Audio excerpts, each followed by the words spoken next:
chief of police in Lubbock, Texas. His appointment comes more than a year after Mayor Tao fired former police chief Laurent Armstrong. And tomorrow could be the final opening day for the A's in Oakland. They host the Cleveland Guardians at the Coliseum. The A's lease at the Coliseum extends through the season. It is still unclear where they will play after that, before likely moving to Las Vegas. The Bay Area's only primetime newscast at 8 and 9 p.m. on the all-new Pix Plus 44 Cable 12.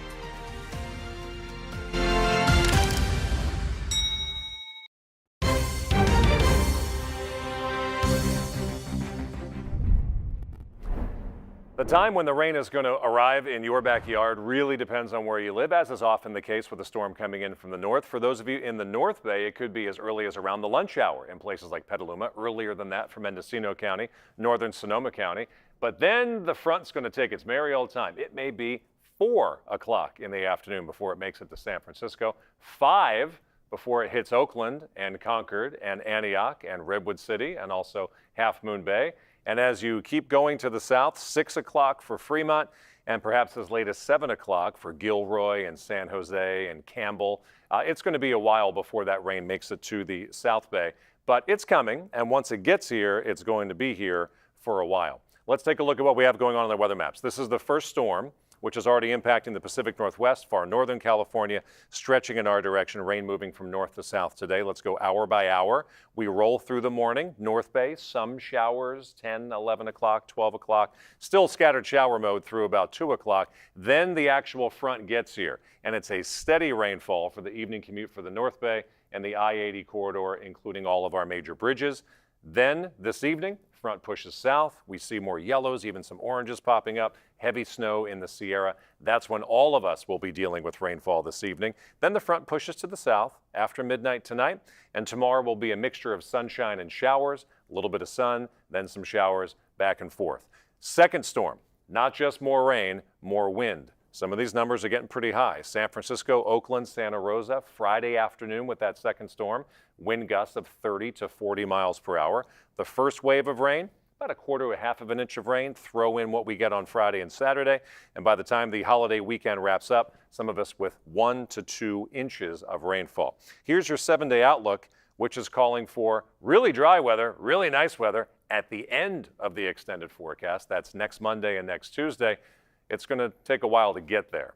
Wednesday today, rain in the afternoon, and that second storm gives us rain likely on Friday and also Saturday. Things begin to clear out on Easter Sunday. That's your forecast. The U.S. Coast Guard says the search and rescue effort at the site of the Baltimore bridge collapse has shifted to a recovery mission. This was the moment a container ship hit the bridge, causing it to collapse yesterday. Officials say 6 construction workers who were on the bridge when it collapsed are presumed dead. Natalie Brand reports from Maryland.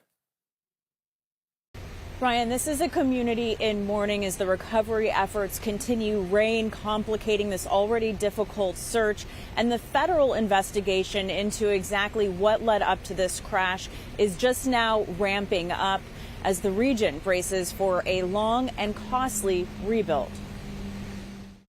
A day after a cargo ship hit the Francis Scott Key Bridge in Baltimore, the recovery effort resumed for the 6 construction workers on the bridge at the time of the collapse, including Miguel Luna, a father of 3. These were fathers, and these were sons, and these were husbands. FBI divers say the effort is very dangerous. It's not a great spot for divers. It's incredibly black water. Federal investigators have recovered the voyage data recorder from the ship. It will provide us with a number of parameters, everything from location to positioning of the ship to speed. Shortly before impact early Tuesday, the cargo ship Dolly completely lost power and control of its only engine. While the emergency generator kicked on, the engine appeared to remain offline. The NTSB tells CBS News the agency is looking at all possible causes as its investigation gets underway, including whether contaminated fuel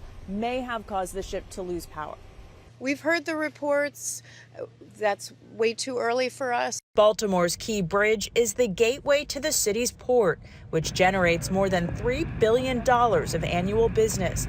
It's the nation's busiest port for cars, trucks, and sugar, and directly employs more than 15,000 people. It is going to lead to a lot of complications for our supply chain. There's capacity at other ports on the East Coast to pick up the load. The Biden administration says it wants the federal government to pay the entire cost to rebuild.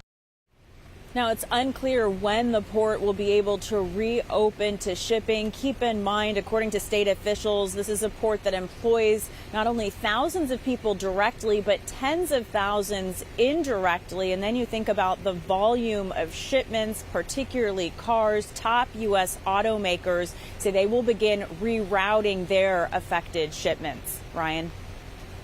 And the bridge collapse in Baltimore raising questions. Could something like that happen here? Our Amanda Harry reports Bay Area agencies do have a plan in place for those worst-case scenarios. Captivating footage of what's left behind of the Francis Scott Key Memorial Bridge, a Baltimore landmark crumpled into pieces after a cargo ship crushed the bridge early Tuesday morning. I'm not an engineer, but that just looked like this is the worst case scenario. John Goodwin with the Metropolitan Transportation Commission says he's lived and worked in the Bay Area for decades. The tragedy had him flashing back to 2007 when the Costco Busan hit a tower of the Bay Bridge. While the container ship was damaged, the Bay Bridge maintained its structural integrity.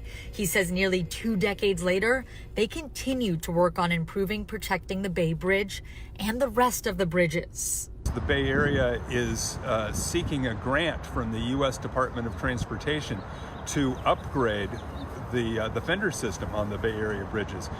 What's officially known as the Ship Collision Protection System. That would be an approximately $167 million upgrade to the bridges. Goodwin says these protections would hopefully protect local bridges from collapsing like the bridge in Baltimore. But ultimately, there's only so much they can prepare for. We can do planning for a lot of different scenarios, but reality has a way of coming out one step ahead of preparation. Similar cargo ships like the one in Baltimore pass under the Bay Bridge every day. An incident would be an all-hands-on-deck situation. The state's Office of Emergency Services would activate units from California Highway Patrol, Caltrans, and many others, including the Water Emergency Transportation Authority. We prepare for incidents. We have exercises on a regular basis. Not just us as an agency, but all of our captains and deckhands undergo rigorous training. Thomas Hall with WEDA says the ferry system would shut down to utilize those boats in any way that would help. Part of our mission at San Francisco Bay Ferry is to provide emergency water transit if any of the bridges or other trans-bay transportation systems are disabled. Both organizations are constantly working to create better safety plans and keep their crews ready for anything that could happen. But Goodwin says he understands that the community may still be concerned after what happened in Baltimore. Even things that happen very, very rarely do sometimes happen. And we'll continue to update you on this story on air and online at kpix.com and streaming on the free CBS News app. Still ahead on CBS News Bay Area, he went from serving time in San Quentin to serving coffee at a business he built from the grounds up. What is your annual gross revenue now? It's about $2 million. $2 million? Yeah. That's amazing. It pays the bills. And a lot of the workers behind his counter are people who have been in his place. Plus, a Kennedy turns to the Bay Area in his bid for the White House. What his new running mate brings to the table and how their ticket could impact the race. Why San Francisco is pulling the plug on this year's 420 celebration of cannabis. And what's taking its place.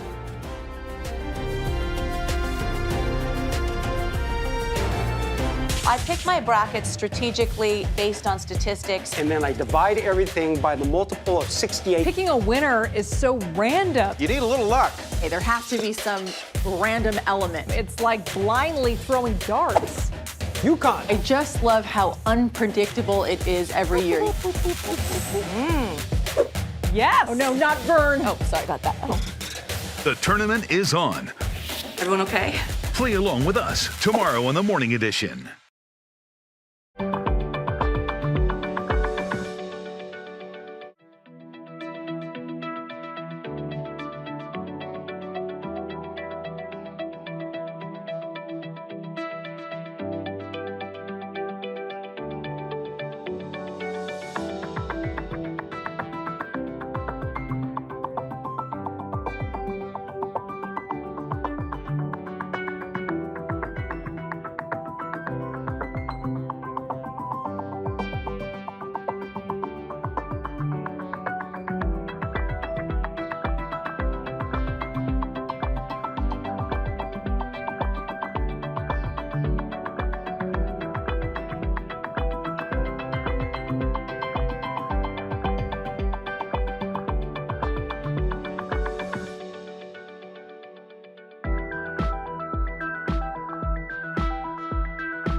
We have a front that is in far northern California that will eventually make it into the Bay Area, but it's going to take some time to get there. The rain this morning is up toward Eureka and Garberville, north of Ukiah. Yes, it's heading in our direction, but it's heading in our direction very slowly. Here's the deal, though. Once the rain chances increase later on today, they're not really going to decrease until Sunday, which means Wednesday, Thursday, Friday, and Saturday all carry a chance of showers or rainfall. We'll talk about which day looks to be the wettest coming up. The family of two brothers killed at a house party in Oakland now calling for justice after charging decision by Alameda County DA Pamela Price. 15-year-old Angel and 17-year-old JC Sotelo Garcia were both shot in October 2022. The alleged gunman was only 17 years old at the time. He's now over 18. But the DA recently decided to keep the case in juvenile court. The family says that move is irresponsible, painful. The defendant has not been sentenced yet. So 7 years is the max that he can get. He could get 1, or he could get none. There's nothing that anybody could do to bring back Angel and JC. They can help us heal, help us feel as though there has been justice and closure for our boys. Family members of other crime victims gathered in Oakland yesterday. They say they understand the Garcia family's pain, but they stand with the DA. They said sending teens to adult prisons only perpetuates a cycle of trauma and violence. Among the speakers, John Vasquez, who was sentenced to 25 years in prison as a 16-year-old. They sent me to a maximum security prison with no rehabilitative opportunities, treatment, or programs to address the specific needs of young people. I was exposed to adult-initiated violence. One of the guards even told me, "Hey, youngster, do yourself a favor and hang yourself. You're never getting out of here." All kids. But he did get out, earned 6 degrees, and now he runs an Oakland nonprofit that focuses on youth violence prevention and restorative justice. But many ex-prisoners are not as fortunate when it comes to getting back on their feet. According to the Bureau of Justice, more than 60% of those who serve time cannot find a job within a year after leaving prison. But An Oakland business owner is trying to change that. Our Itai Had takes us inside a coffee shop that's giving ex-cons a new shot at a new life.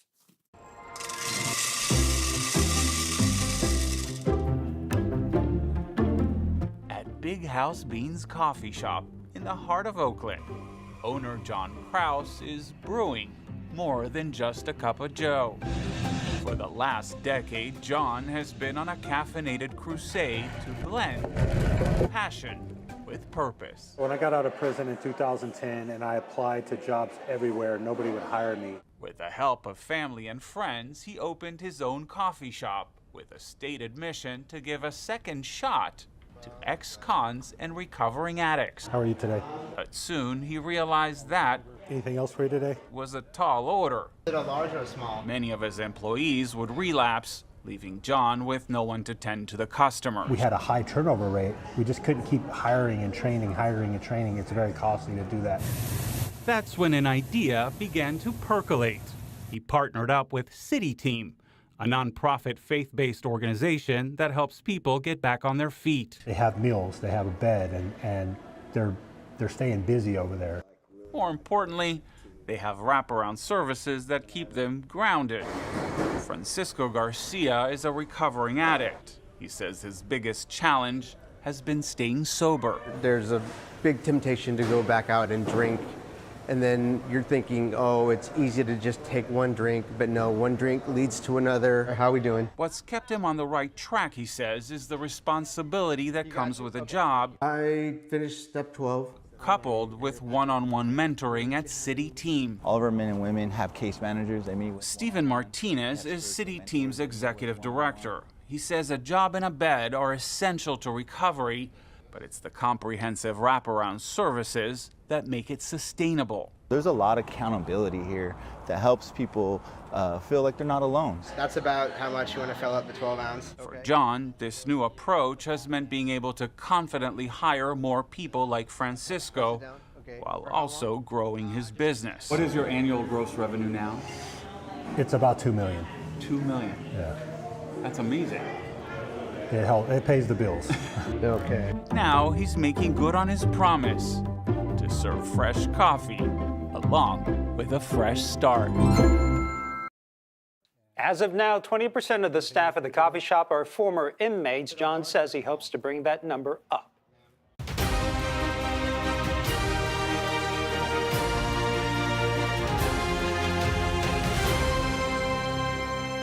Well, the race to replace Congresswoman Anna Eshie was still a toss-up more than 3 weeks after the primary election. Here's a look at the razor-thin margin that continues to separate the candidates. As of the latest update, Supervisor Joe Simitian leads Assemblymember Evan Lowe by just 2 votes. They're fighting to face Sam Liccardo in November. In the meantime, a Bay Area attorney who's never held elected office is now in the running to become vice president. Independent presidential candidate Robert F. Kennedy Jr. officially announced Nicole Shanahan as his VP pick in Oakland. Our Katie Nielsen has more on his choice and what she brings to his campaign. A few hundred supporters gathered here at the Kaiser Center for Performing Arts in Oakland, where during a more than 2-hour-long press conference, Kennedy finally announced Nicole Shanahan will be joining him on the ballot. Ladies and gentlemen, the next Vice President of the United States, Nicole Shanahan.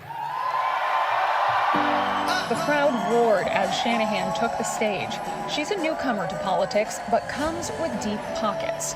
She was raised in Oakland by a single mother who immigrated to the area from China. This city will always have a special place in my heart. You know, I grew up just a few miles from this very spot. She said they needed food stamps and government assistance to survive. I wish my experience was unusual, but it's not. It has become part of my determination to do something for our country. Shanahan attended Santa Clara Law School and was a fellow at Stanford University. She also founded a tech company for intellectual property legal analytics, which she later sold. Shanahan married Google co-founder Sergey Brin, but they divorced in 2002 amid rumors she had an affair with Elon Musk. As you probably know, I became very wealthy later on in life, but my roots in Oakland taught me many things I have never forgotten. That the purpose of wealth is to help those in need. Shanahan has become a major donor to various causes, including starting her own charitable foundation focused on environmental toxins, reproductive and autism research, as well as donating millions of dollars to Democratic candidates and PACs in recent years. She also provided the majority of the funding for RFK Jr.'s controversial Super Bowl ad, which was a take off JFK's famous presidential campaign ad in the 60s. The ad highlighted Kennedy Jr.'s ties to his political dynasty family. His uncle was President John F. Kennedy, and his father was Robert Kennedy, the former Attorney General. RFK Jr.'s famous family is not supporting his presidential bid and have distanced themselves from him, partly because of his controversial views. Kennedy Jr. has been known for promoting conspiracy theories about vaccines. Speakers ahead of his running mate announcement alluded to some of these claims. Every single institution that impacts your health is incentivized for you to be sick and incentivized against you being healthy. That includes medical schools, insurance companies, pharmaceutical companies, and hospitals. Kennedy said Shanahan decided to leave the Democratic Party to join his ticket, partly because they are both willing to question the healthcare establishment. I want her to represent the mothers who struggle to protect their children from bad chemicals, bad pharmaceuticals, and bad food. A choice supporters say was a good one. I did not know much about her, but now listening to her, what she had to say, I think he made the right choice. She just struck my heart. She knows what needs to be done, and I think they're going to be a powerful duo in the White House. Kennedy Jr. is facing an expensive and uphill battle to get his name on the ballots in all 50 states. Right now, he has not qualified in California, but has submitted the paperwork to get on the ballot in Nevada and Arizona. And Kennedy's chances of actually winning the presidency are still pretty slim, but he could shake up the election. Today on our morning show, we spoke to political science professor David McEwen from Sonoma State about Kennedy's run and how he may be a boon for the Republican Party. He said the states to pay attention to are the ones where enthusiasm for President Joe Biden is already starting to drop.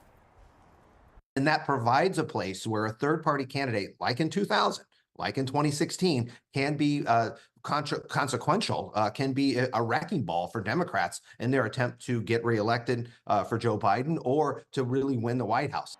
Right now, Kennedy is officially on the ballot in just one state, Utah, but they currently have enough signatures to get on the ballot in 3 other states, including 2 key battlegrounds, Nevada and Arizona. Still ahead, you won't see that cloud of smoke over Golden Gate Park on 420 this year. Why the city suddenly called it off, and a reminder you can stream CBS News Bay Area wherever, whenever. Catch all of our live newscasts plus news and other updates throughout the day. Find us on the free CBS News app or on Pluto TV.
Here are your first alert weather headlines. There's a front moving in from north to south, but it's taking its time in getting here, so the morning commute is dry. The evening commute is going to be soggy, especially North Bay, East Bay, anywhere close to San Francisco and Oakland.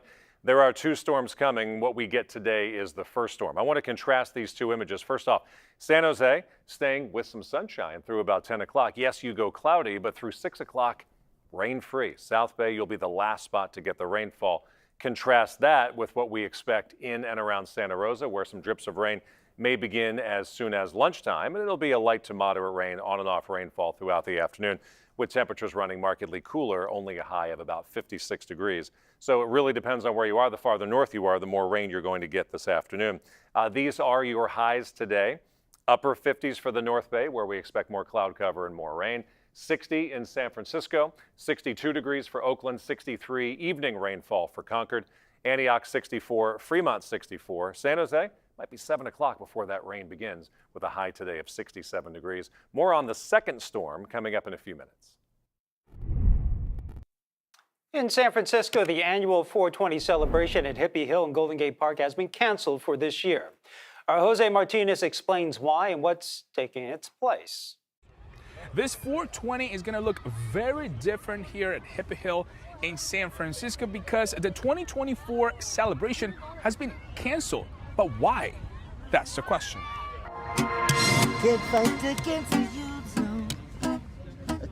Zach Glue is a cannabis fan who's been playing his guitar at Golden Gate Park for over 20 years. His 420 memories date back long before it became an official city-sanctioned event. It used to be cool to have drum circle and have like everyone gathering and smoking weed and hanging out. The event now draws tens of thousands of people to Hippie Hill each year, but whoever shows up this year won't find any music stages, pot vendors, concessions, or security. For the first time since 2017, that's all canceled. The event organizers cited budget cuts and a lack of sponsorships. In the meantime, Zach tells me he thinks the festival has changed too much and it's losing its real purpose. It was commercialized. I mean, it's better that like it's shut down because like people were also discriminating people like against like I get like people, oh, these guys that come for 420 and like I'm from here, man. The city's Recon Park general manager says they're encouraging people to support their local equity brands, dispensaries, and lounges. But they're also encouraging people to come out on 420 for a different kind of recreation. This year, the event producer couldn't manage the cost of the event. And so what we're going to do this year is we're going to have a series of fun activities out on what we call Hippie Hill. We're going to have kickball and volleyball. Come as you are, enjoy yourselves. The whole park is open for people to enjoy. Ginsberg says that with SF Wheat Week happening between Sunday, April 13 and April 20th, the city will be filled with opportunities to celebrate. Remember that the event started before any of this was, legal. So now there's all kinds of fun opportunities for people to enjoy themselves and celebrate, and we'll see if what we can do next year. So for now, Zach will keep playing music here and do his favorite thing. We were just always kind of big with the medical marijuana and then also the drumming. And Zach says he will definitely be here on 420 regardless of the cancellation of the event. And coming up in our next half hour in CBS News Bay Area in the wake of the bridge collapse in Baltimore, we're going to take you aboard a ship the size of a skyscraper to show you how bar pilots maneuver them in and out of the bay. Plus, changing the dating game in the search for a special someone, the app that's giving an opportunity to find love in the LGBTQ community.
Ryan Yamamoto. This is the Minute. 6 people are presumed dead after the cargo ship hit the pillar of the Key Bridge in Baltimore yesterday.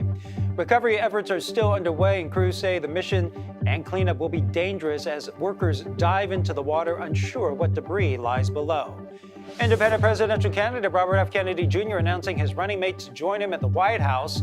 Nicole Shanahan is a lawyer and tech entrepreneur based in San Francisco. She spent millions for the Kennedy Super Bowl ad and is the ex-wife of a Google co-founder. The next Powerball drawing is tonight, and the jackpot is up to $865 million. No one has won the Powerball jackpot since New Year's Day. That's 36 consecutive drawings without a winner. But someone did win the billion-dollar Mega Millions jackpot. A winning ticket was sold in New Jersey. I'm Ryan Yamamoto. This is The Minute.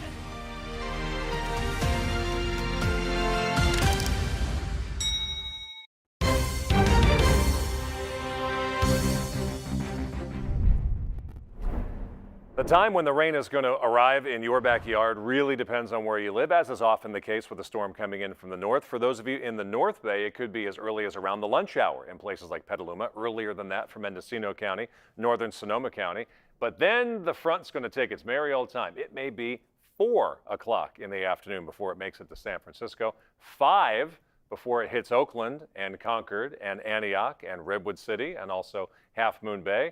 And as you keep going to the south, 6 o'clock for Fremont, and perhaps as late as 7 o'clock for Gilroy and San Jose and Campbell. It's going to be a while before that rain makes it to the South Bay, but it's coming, and once it gets here, it's going to be here for a while. Let's take a look at what we have going on the weather maps. This is the first storm, which is already impacting the Pacific Northwest, far northern California, stretching in our direction, rain moving from north to south today. Let's go hour by hour. We roll through the morning. North Bay, some showers, 10, 11 o'clock, 12 o'clock. Still scattered shower mode through about 2 o'clock. Then the actual front gets here, and it's a steady rainfall for the evening commute for the North Bay and the I-80 corridor, including all of our major bridges. Then this evening, front pushes south. We see more yellows, even some oranges popping up, heavy snow in the Sierra. That's when all of us will be dealing with rainfall this evening. Then the front pushes to the south after midnight tonight, and tomorrow will be a mixture of sunshine and showers, a little bit of sun, then some showers, back and forth. Second storm, not just more rain, more wind. Some of these numbers are getting pretty high. San Francisco, Oakland, Santa Rosa, Friday afternoon with that second storm, wind gusts of 30 to 40 miles per hour.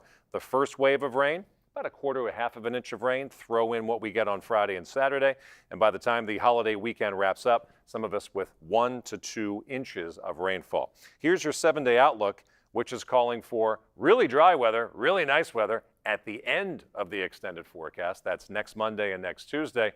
It's going to take a while to get there. Wednesday today, rain in the afternoon, and that second storm gives us rain likely on Friday and also Saturday. Things begin to clear out on Easter Sunday. That's your forecast. Well, rescuers in Baltimore are still searching for 6 people who are missing after yesterday's bridge collapse, but hopes of finding anyone alive have faded. Video of the aftermath of the collapse shows a section of the bridge on top of the vessel. Transportation Secretary Pete Buttigieg says it's too early to tell when the wreckage will be cleared, but it is expected to disrupt commuter and cargo traffic for a while. The Golden Gate and the Bay Bridges see container and cruise ships traffic all the time, and the Old Bay Bridge took a couple of big hits in about a 6-year span both times. The bridge stood its ground, and Caltrans tells our Wilson Walker, well, that's by design.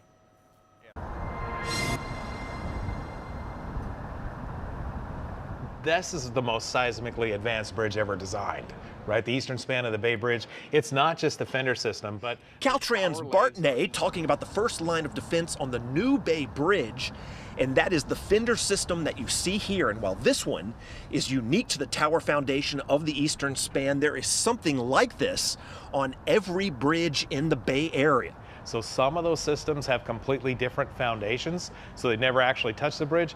Other bridges have the fenders designed into their foundations, so they're designed to actually crumple and absorb the energy. The idea is that the vessel never actually hits the bridge structure. So imagine as people travel around the Bay Area, they're going to see some different engineering, but it's all doing the same thing. That's 100% correct, because we've got all different, it's almost a bridge zoo in the Bay Area. You've got so many different types of bridges. Depending on where you're at, the fender system has been designed for that particular bridge. Yesterday's operations were hampered by reduced visibility. And the problem that we've really had with the illusions that we've seen has been when oil tankers hit them, the ship takes the damage, not the bridge. The ships don't make it to the bridge, and that's by design. But if it's an oil tanker, then suddenly you've got oil to deal with in the bay. You pick it up, and it's just that consistency of that goo. In this respect, the Costco Busan spill is evidence that the fender system can work. But what about the circumstances as we understand them in Baltimore, with a large ship landing a direct hit at a pretty good speed? And so that impact is being reported at being about 8 knots, and which is significant for a ship of that size. Yeah. But had we seen something like that here on one of our bay bridges, the fender systems are designed to withstand that. And it's not just the fenders. All of the bay's bridges have been retrofitted several times over, so they all have an added factor of resilience in the event of a collision. And so that's another advantage to California. Because of the earthquakes, we've had to design our bridges so that they can absorb energy. So even if you get the bridge actually being touched, all of our bridges have got the ability to move a little bit. But the idea really is not to have a vessel hit the structure. Well, the Key Bridge collapse is not expected to have an impact on the Port of Oakland, but it could cause some disruptions in the supply chain since right now the Port of Baltimore is blocked and it's one of the busiest on the East Coast. President Joe Biden says the federal government will pay to rebuild that bridge. And the disaster in Baltimore is highlighting how any problem with a ship of that size can result in catastrophe. Those monster vessels must maneuver in and out of the Port of Oakland using channels designed for much smaller ships. Itai Had tagged along with the BAR pilots tasked with making sure these floating cities safely reach their destinations. Out here, when it's rough weather, this is a really dangerous spot. We'll be coming alongside landing. This might just be the world's most dangerous commute. One that Captain Zach Kellerman makes every day. We're climbing this rope ladder up the side of the ship, and we do it in all conditions. Kellerman is part of a small but scrappy unit called the San Francisco Bar Pilots, a group of master mariners who for the last 2 centuries have been climbing some of the world's largest cargo ships, then steering them in and out of the San Francisco Bay. They're called bar pilots for their ability to guide huge ships through shallow channels with sandbars on either side. Kellerman's workday starts at Pier 9 in San Francisco, where he boards a small boat that will take him to the Port of Oakland. There, he'll climb onto a container ship and guide it out to the open sea. Both state and federal law require a local pilot to take over from the ship's captain, then steer the ship in and out of the bay, not just to protect the cargo, but the bay itself. When we first started back in 1850, we were brought on to keep the ships safe from the environment. Now we're keeping the environment safe from the ships. Today, Kellerman is boarding a state-of-the-art cargo ship delivering anywhere from $150 to $300 million worth of goods to Hawaii. Bar pilots serve as the human link in the supply chain, responsible for almost all containerized goods moving through Northern California. As we pull up next to the ship, we get one final instruction. No swimming. No swimming. That's right. It's a steep climb, no safety net or harness. Luckily, it's a beautiful day, but this is the Bay Area after all, and conditions can deteriorate rapidly. Okay, Liberty, they're ready for you up on the bow. Which is why Kellerman wastes no time. With the help of 2 tugboats, he slowly pulls the 45,000-ton ship out of its spot and into the channel.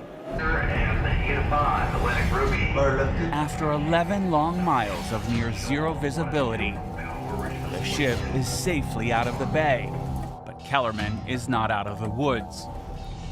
After handing control of the ship back to its rightful captain, Kellerman has to rush back to his pilot boat before conditions get too dangerous. But this time, he's in the open sea, and that rickety ladder is his only way down. Go. As he's dangling from the side of the ship, The pilot boat gets into place so he can jump on. There is little room for error. One wrong move here could be catastrophic.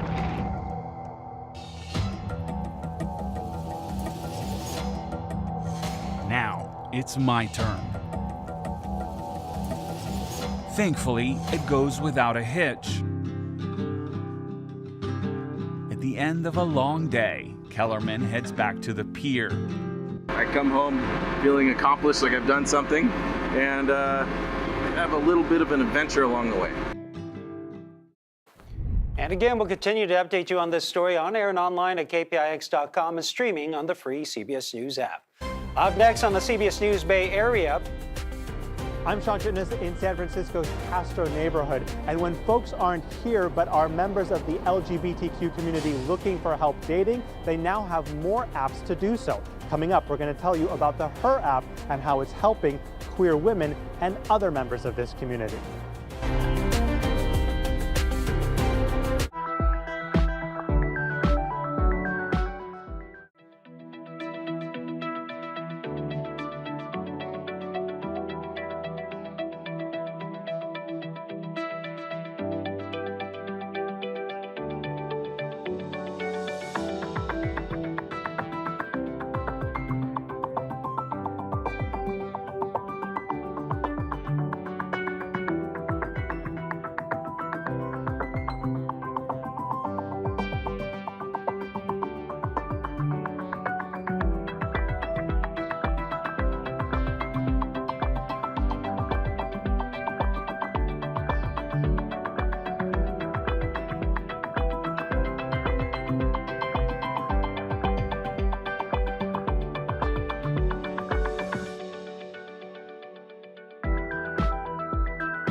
We have a front that is in far northern California that will eventually make it into the Bay Area, but it's going to take some time to get there. The rain this morning is up toward Eureka and Garberville, north of Ukiah. Yes, it's heading in our direction, but it's heading in our direction very slowly. Here's the deal, though. Once the rain chances increase later on today, they're not really going to decrease until Sunday, which means Wednesday, Thursday, Friday, and Saturday all carry a chance of showers or rainfall. We'll talk about which day looks to be the wettest coming up. Well, we're continuing to celebrate Women's History Month, and today we're highlighting the contributions of the LGBTQ plus community. When one queer woman realized there wasn't a meaningful way for her to date online, she decided to create an app for that. That's when she launched Her. It was developed in San Francisco and continues to grow. The founder told our Sean Chitness how she hopes the app and her story can play a part in women's history.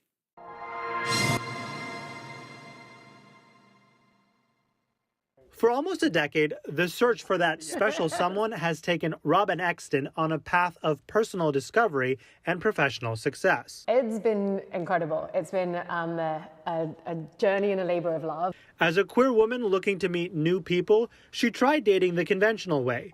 But Robin eventually found herself wanting to connect with others online. When I very first started the app, I just started kind of exploring my sexuality about 6 months prior, and I spent a lot of time in bars and nightclubs meeting people. Bars and nightclubs aren't the best place to actually have a conversation. The apps available at the time were mostly for straight people. Any options for the LGBTQ community didn't seem to consider what users like Robin were looking for. They were all truly built for gay men, and they would just make it pink and go, this is great, this will work for lesbians. And it was a completely different experience, completely different type of product. So Robin created an app with the experience she had in mind. She says her is a sapphic dating app. Sapphic is a term that includes queer women as well as non-binary and transgender people. A key part of the user experience is offering more ways to be yourself, like providing pins that go beyond someone's sexual orientation or gender identity.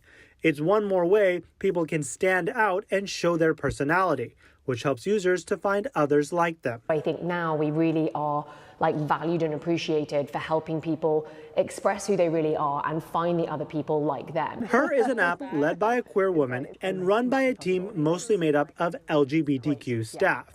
Robin hopes the company is yet another example of why representation matters for her community, not only in tech, but also the corporate world in general. And while the app tries to be inclusive of all age groups, Robin sees the potential for a major shift in dating with Gen Z, a change that will greatly benefit her with an increase in the number of people who identify as queer. We are a significant demographic that is growing hugely amongst younger people, and so telling our stories and showcasing the value of this community and this audience, as well as the businesses that operate to serve this community, is really impactful. Sean also says they're thinking about how users can have a more meaningful experience, like limiting the number of conversations you can have at one time. But Robin says she hopes to see her follow in the footsteps of another LGBTQ dating app and become a publicly traded company within the next 5 years. But coming up, influencer posts about skincare are everywhere, especially targeting tweens. But which social media trends should they avoid?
Here are your first alert weather headlines. There's a front moving in from north to south, but it's taking its time in getting here, so the morning commute is dry. The evening commute is going to be soggy, especially North Bay, East Bay, anywhere close to San Francisco and Oakland.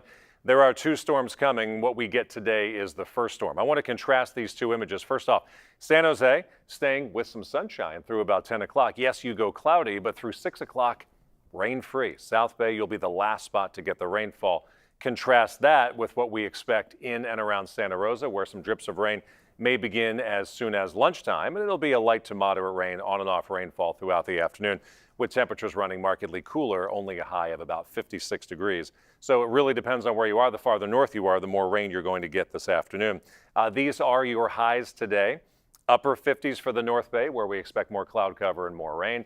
60 in San Francisco, 62 degrees for Oakland, 63 evening rainfall for Concord, Antioch 64, Fremont 64, San Jose might be 7 o'clock before that rain begins, with a high today of 67 degrees. More on the second storm coming up in a few minutes.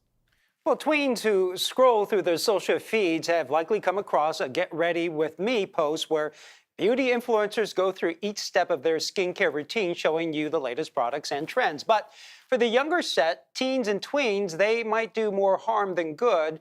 These curated social feeds are also driving teens to buy beauty products at record rates. A 2023 consumer survey done by research firm Piper Sandler showed that spending on cosmetics, skincare, and fragrances jumped 19% year to year. And as Gianna Franco reports, parents are feeling the squeeze when it comes to paying for these high-price brands.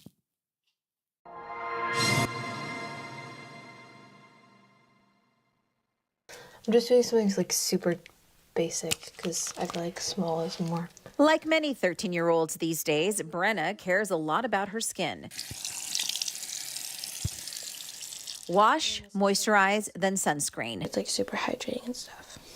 Guided by her mom, Kelly, who knew the first step in her daughter's skincare routine was to make sure she was educated on the products, something she wished she knew when she was younger. In the days of Noxzema and,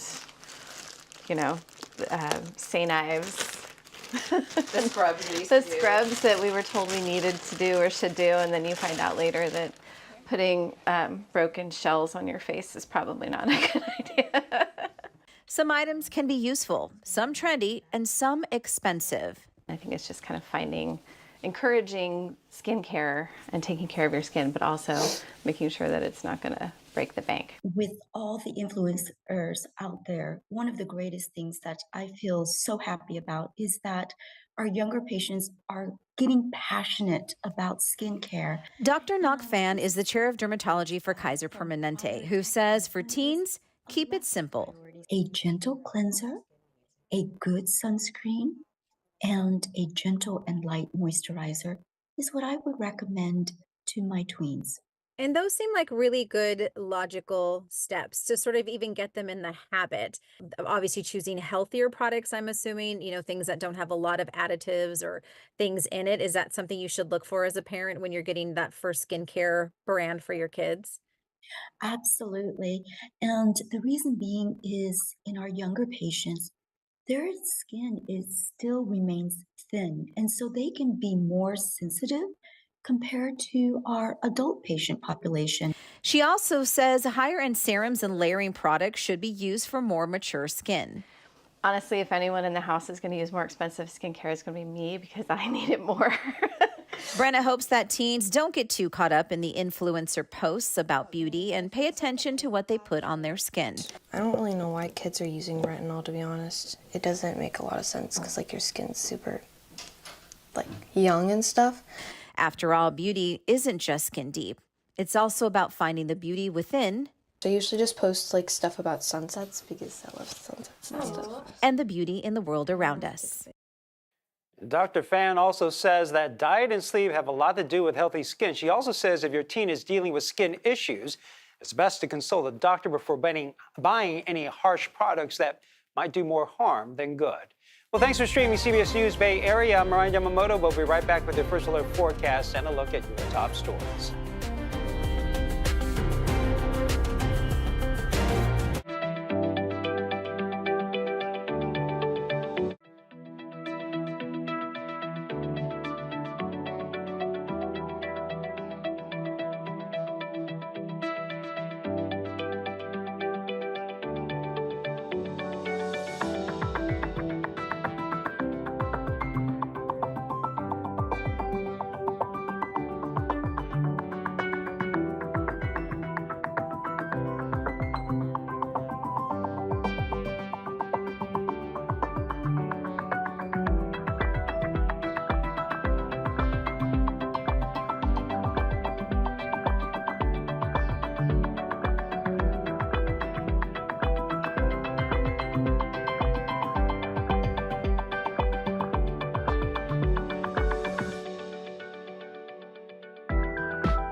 Ryan Yamamoto. This is the minute. 6 people are presumed dead after the cargo ship hit the pillar of the Key Bridge in Baltimore yesterday. Recovery efforts are still underway. Crews say the mission and cleanup will be dangerous as workers dive into the water, unsure of what debris lies below. Today, Oakland Mayor Shane Tao will formally introduce the city's new police chief. Floyd Mitchell was mostly recently the chief of police in Lubbock, Texas. His appointment comes more than a year after Mayor Tao fired former police chief Laurent Armstrong. And tomorrow could be the final opening day for the A's in Oakland. They host the Cleveland Guardians at the Coliseum. The A's lease at the Coliseum extends through the season. It is still unclear where they will play after that, before likely moving to Las Vegas.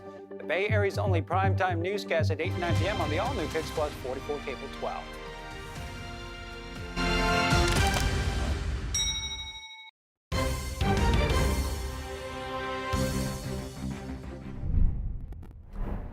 The time when the rain is going to arrive in your backyard really depends on where you live, as is often the case with a storm coming in from the north. For those of you in the North Bay, it could be as early as around the lunch hour in places like Petaluma, earlier than that for Mendocino County, northern Sonoma County.